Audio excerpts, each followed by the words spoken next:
We're going to review conducting a pairwise comparison, also known as a paired comparison. So let's talk about why you would even conduct a pairwise comparison.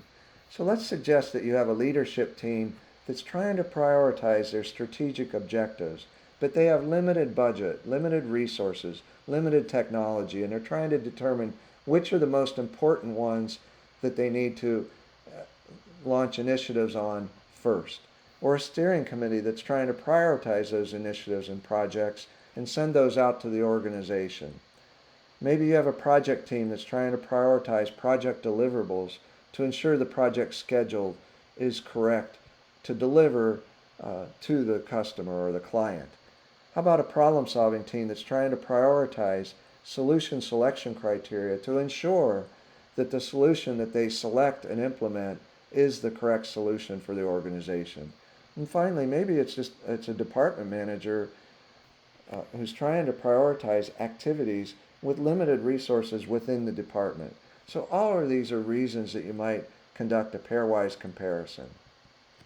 So let's look at an example. This is a simple example, but we're using it for problem solving. And the problem is that we're getting complaints about our microwave popcorn.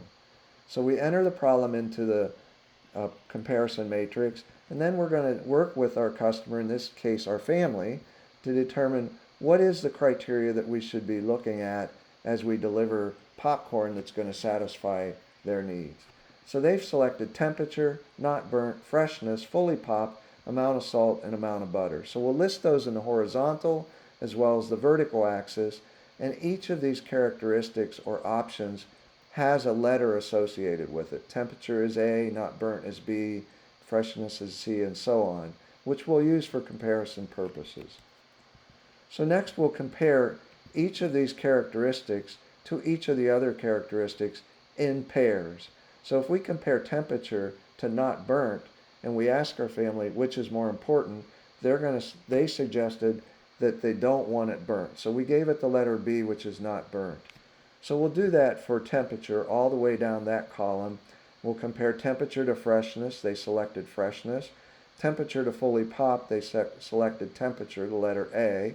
And temperature to salt and butter, and they selected salt and butter. We gave that an E and an F.